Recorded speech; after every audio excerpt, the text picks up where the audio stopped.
What's up, YouTube? It's DFishFan here with a deck profile for the the Necroswarm deck that I've been playing recently on the channel. So let's get on with the deck list, and then I'll go over some choices. So triple Heliotrope, one Thunder King, triple Caster, double Descent or double Commandant, triple Mandragora, one Descendant, three Spies, one Rescue Rabbit, Allure, two Rhodas, one Dark Hole, double Duality, double Infestation, triple Necro Valley, Bottomless, Torrential, triple Deep Prison, Compulse, one Infestation, double Phoenix Chain, double Wiretap, and one Solemn Warning. And for the extra deck, we got Ouroboros, double Ophion, one Key Beetle, one Dark Line, one Ragna Zero, one Bahamut, one Thanatos, two 101s, 182, Exciton, Maestroke, Abyss Dweller, and Cowboy. So, yeah, so as mentioned, obviously this wasn't a unique idea of mine, but this is something that I've really enjoyed since I've picked it up. It's a really strong deck early game. It's mid game, it transitions pretty fucking well. And the only thing is, I tend to notice that it doesn't really go to late game. You either lose or you win. Honestly, you mainly win with this deck. I have a pretty good win percentage with this. I like it a lot. So the rabbit works really well, with the heliotrope. They don't really clog. That's why I don't have much to say about this deck list right here. It's all pretty much standard, and the choices all seem to be the right choices in terms of the card count and stuff.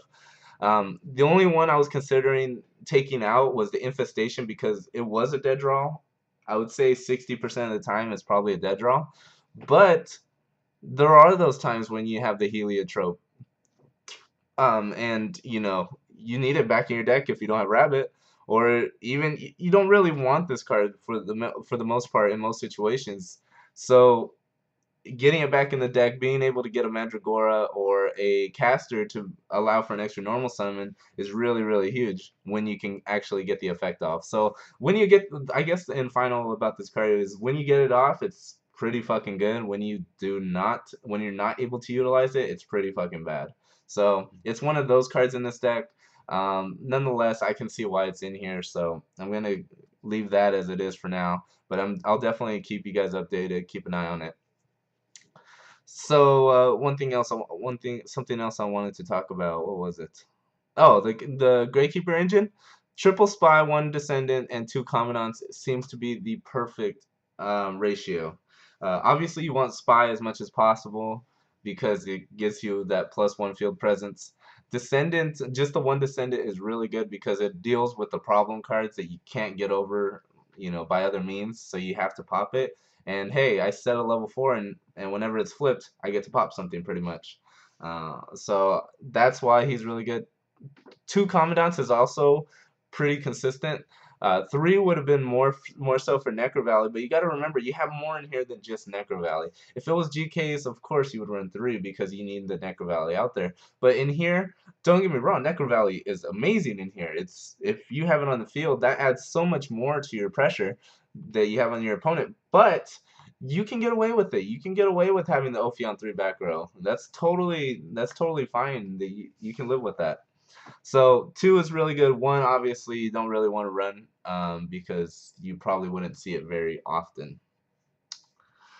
Triple D Prison. Yes, this is something that I'm a big, big fan of right now. Although a couple other decks are on the rise and hands are a little bit on the downfall for the time being, D Prison is still a very, very good card. It still deals with a lot of problems by banishing them outright, and it's a one. Usually, the card that you banish is a lot more valuable to you than just the D Prison, just one back row. So, although it's a one for one, if you use it correctly, it can usually net you some type of advantage. So, and for whatever reason, people don't assume 3D prisons. Like I've been in a couple games already where they say, or where they attack and then I deprison them, and then later on in the game they'll just attack freely, even though it's pretty obvious I have some back row to stop their attacks. Yeah, so it's not very easy to read 3D prisons as well, seemingly. Two wiretaps. This is something that actually helps you against other back row decks, because if there is a weakness for this deck, I would say it's other back row decks, because they have answers to, you know, the Ophion summoning, the Spy summoning, stuff like that, the Rabbit summoning. So they have answers for that. So you know, you want those wiretaps out there to protect you pretty much. They serve as a more beneficial trap stun in this deck. So yeah, the extra deck is just pretty standard. I mean, you only run rank 4s. That's all you have in this deck. So that's what you're going for. But yeah, nonetheless, you guys, thanks for watching another deck profile. I have some duels of this deck already up on the channel. I'm sorry if you can hear the jet. I now live closer to an Air Force base, so you do get that from time to time. But nonetheless, as I said, I have dual videos with this deck on the channel already, so if you want to check that out, I'll put the annotations probably in the bottom left corner. You would have probably already seen them. And yeah, thanks for watching. Remember to like the video, comment, subscribe, and all that good shit. This is DFishFan, and I'll talk to you guys later.